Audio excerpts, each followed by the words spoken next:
እስክንድር ብቻውን ደካማ ቢሆን ድርጅቱን ይዞት ደካማ አይሆንም።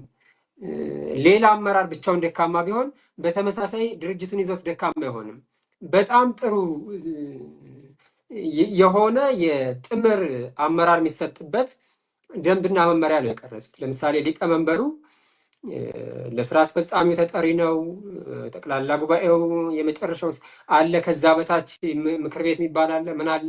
እስከዛ ድረስ በደንብ ተጠሪነት አለው። እንደዛ ሁሉ በአግባቡ ይቆጣጠሩታል።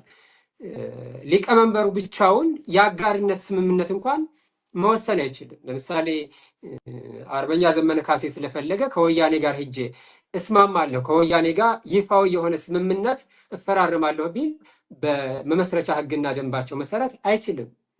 አርበኛ እስክንድር ነጋ ሂዶ ከፈለጉት ድርጅት ጋር በተመሳሳይ እስማማለሁ ቢል አይችልም።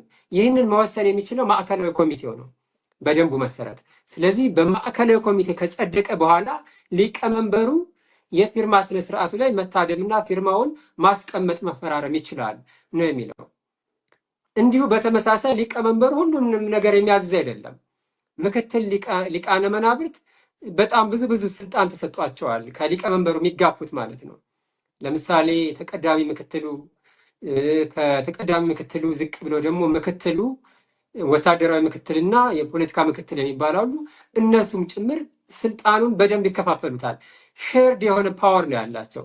ስለዚህ ይሄ በጣም ጥሩ መንገድ ነው እና ከዚህ አኳያ አንድ ሰው ብቻውን ደካማ ስለሆነ ወይ ስለተሳሳተ ይዞት አይጠፋም። ደግሞ ጠንካራ ስለሆነ ብቻውን የሚያመጣው ነገር የለም። የጋራ ጥንካሬ፣ የጋራ ብስለት፣ የጋራ ጀግንነትን የሚጠይቅ ጉዳይ ነው፣ በተለይ የፖለቲካ አመራሩ ማለት ነው። ስለዚህ ከዚህ አኳያ ገጥዬ እዛ ላይ አንድ ነገር ልጨምርልህ። ምንድን ነው ወረቀቱ ብቻውን ዋጋ የለውም። ወረቀቱ ብቻውን ዋጋ የለውም። ከልብ የመጣ ቅንነት ላይ አሁንም ቢሆን ይህንን የመሰረትነውን የፋኖን የጋራ ንቅናቄ የሚቃወም ካለ እግሩን እጁን የሚሉ አሉ፣ ለመቁረጥ የሚናገሩ አሉ። ይሄ አብሮ አያስከድም። ሌላ ውስጡ ተንኮል አለ። ሁል ጊዜ አንድ ድርጅት ሆኖ የሚቆየው የመሪዎቹ ብቃት የተቀረውን አስተካክሎ በጋራ የመያዝ ለዛ የሚያስፈልገውን ደግሞ መሰረታዊ የሆነ ንቃተ ህሊና ማዳበር። አንዳንዱ እንዲሁ ለኮማንዶም ቢሆን ስራ ያገለግል ይሆን አርቆ የማየት ብዙ ሰዎችን ህሊናቸውን በደንብ አድርጎ የማሳደግ ብቃት ያላቸውን ሰዎች ማክበር ሳይችሉ በሰለጠኗት በዛች የእርግጫ እና የአንዳንድ ነገር አፍ እንዳመጣ መናገር የሚችሉበት ሁኔታ ካለ የበለጠ ያሻክራል።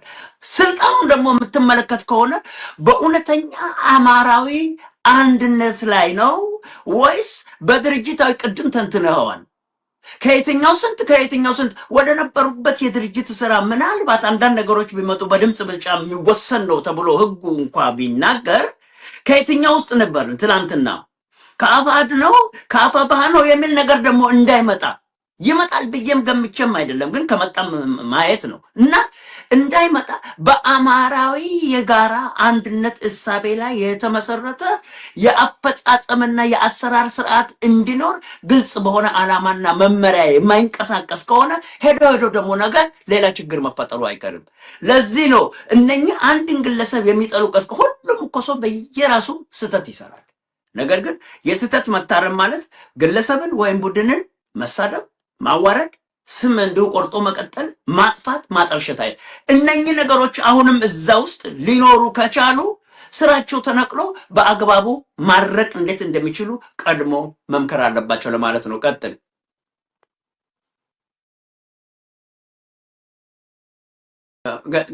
ገጥዬ።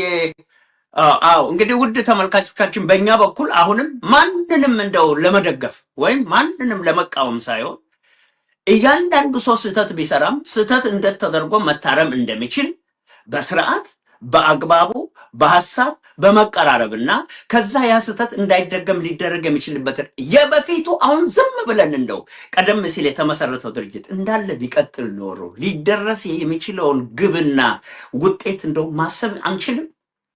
ስለዚህ ድርጅት ዛሬ ንቅናቄ ብሎ አፍርሶ ሌላ ደግሞ ግንባር ነው ብሎ ከዛ በኋላ ደግሞ ምናምን ነው እያሉ ስም መቀያየሩ በራሱ ውጤት ስለማመጣ በዚህ ኃላፊነት ላይ የተሰማሩ ወገኖች ኃላፊነታቸውን ጠንቅቆ በመረዳት አንዳቸው ለአንዳቸው ተገቢውን ክብር በመስጠት ይሄ ቡድናዊ ቋንቋን በማስወገድ በጋራ የዓላማ ትስስብ ኖሯቸው ማድረግ የሚገባቸውን አድርገው ቢዘልቁ ሊኖር የሚችለው ጠቀሜታ ለአማራውም ለተቀረውም ወገኖቻችን ለአገራችንም ጭምር መሆኑን ሊታወቅ ይገባል።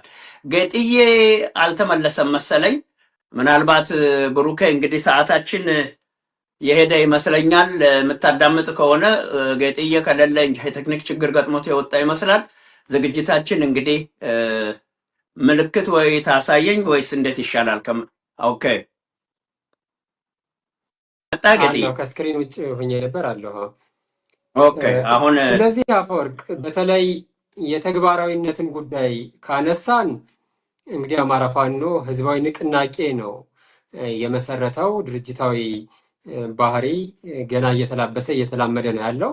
ስለዚህ ከዚህ አኳያ በወረቀት ደረጃ የሚያስቀምጣቸውን ወደ ተግባር የመቀየር ክፍተቶች አሉበት።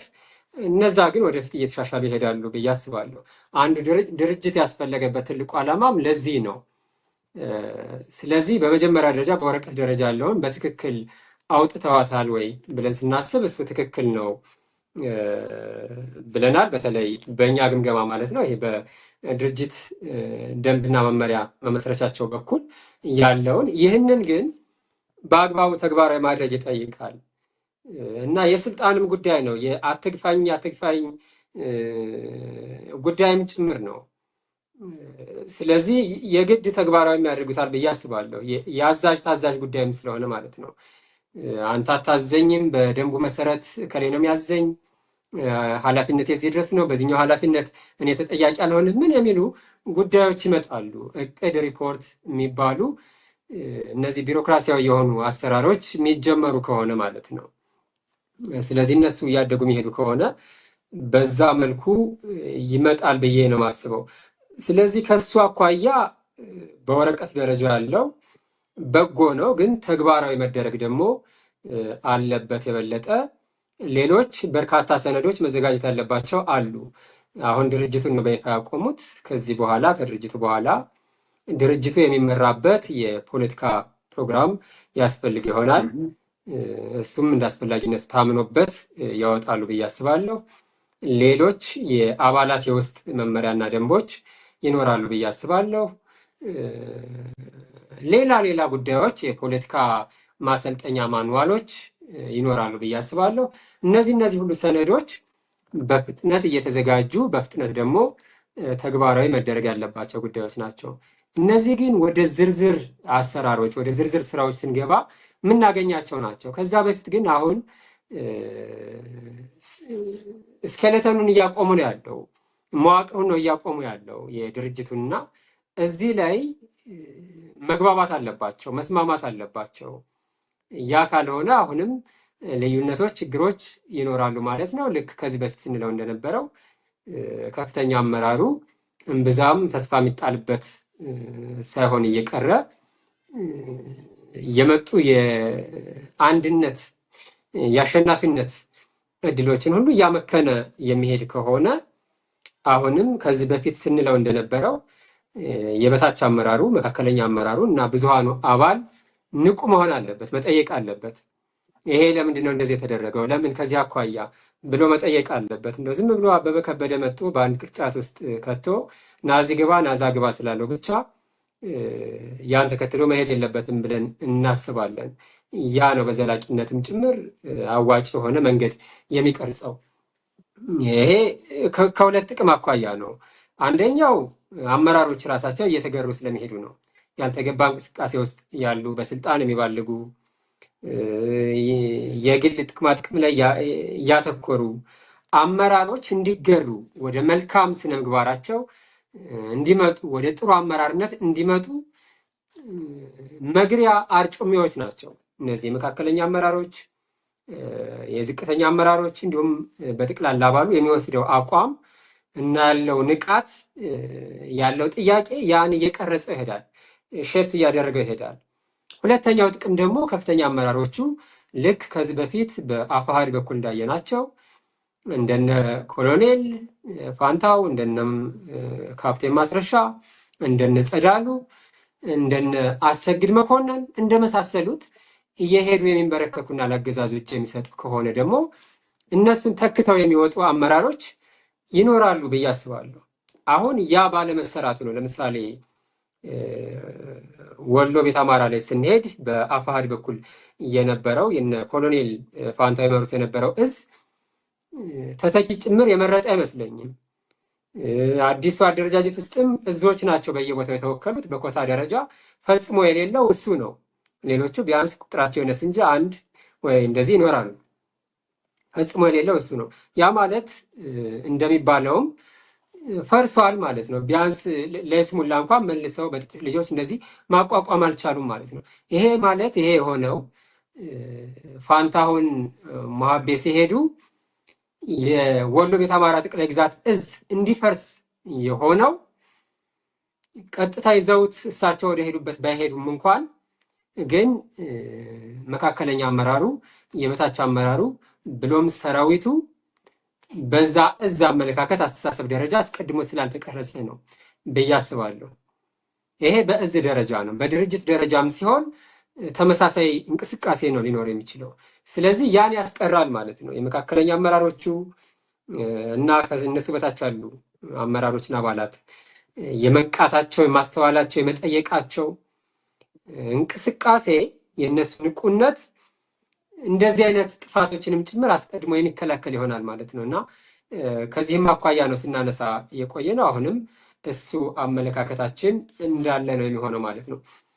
በጠቅላላው ግን አፈወርቅ አንተ ወዳነሳው ሀሳብ ልመለስና እንዴት ነው ይህንን ድርጅታዊ ባህሪ እያዳበሩ የሚመጡት? ቅድም ለምሳሌ በተወሰነ መልኩ ንቅናቄ፣ ድርጅት፣ ምንትስ ቅብጥስ እያሉ ስም መቀየር ብቻ ምንም አይፈይድም እንደዚህ ስትል ነበር።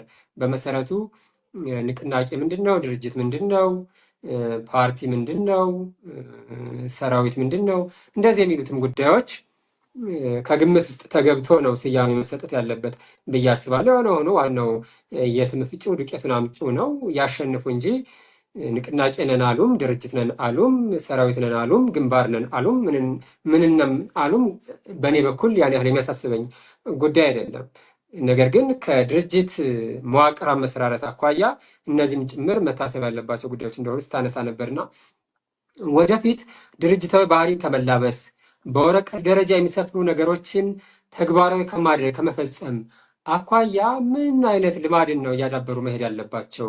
እንዴትስ ነው ወደዛ ባህሪ መገባት ማድረግ የሚቻለው? ወደ ድርጅታዊ ባህሪ ስነ ልቦና በጠቅላላ መገባት የሚቻለውስ እንዴት ነው ትላለህ አፈወርቅ? ይሄ ለዚህ ገጥዬ ትልቁ ነገር በሀሳብ ልዩነት ላይ ከልብ መነጋገር ነው። ከነ የተለየ ሀሳብ ወይም ከዚህ ቡድን የተለየ ሀሳብ አስበሃል ተብሎ እጅ የሚቆረጥበት ገና እግር እቆርጣለሁ ተብሎ የሚፎከርበት እሳት በዛ ጉዳይ ላይ አቃጥላለሁ የሚባልበት ወይም አርዳለሁ የሚባል ቋንቋ ከዚህ በኋላ መፈጠር የለበትም።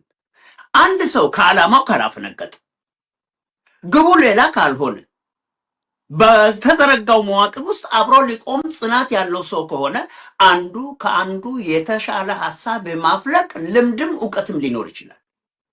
ይህንን ደግሞ በጋራ መተማመን ላይ መስራት እንደሚያስፈልግ ታውቆ መሆን የሚገባው ነገር ሆኖ መገኘት ግድ ነው።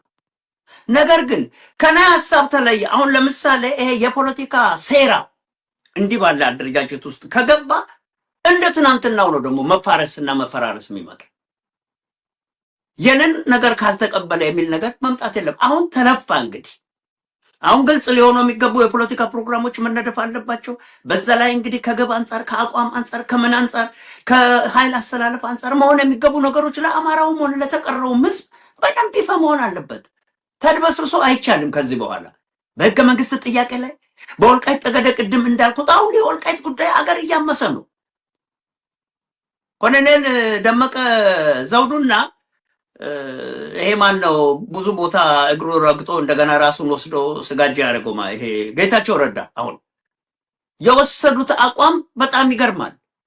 ጌታቸው አሁን ቶሎ ወደ ትግራይ አገዛዝ ይመለስ፣ ወልቃይት ጠገዴ፣ ጠለምት፣ ሁመራ፣ ሰቲት ምናምን የሚል ነገር ነው ብሎ በጋዜጣ ላይ በጭራሽ የሚፈርስ አገዛዝ የለም ይላሉ።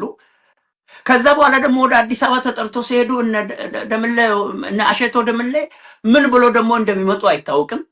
በዚህ አሁን ባለው ችግር ላይ ራሱ አገዛዙ ደግሞ ብዙ ነገሮች አሉ። ኤኒዌይስ ምንድን ነው መደረጋ? በዚህ ትኩሳትን በጣም እያንጨረጨረ በሚመጣ እጅግ በከፋ ሁኔታ ህዝቡን እያቃጠለ ባለ የህልውና ጥያቄ ላይ ከአማራውም ግዛት ተብሎ ከተቀመጠው አሁን ከዚህ ከክልል ባሻገር ስላለውም አማራ መምጣት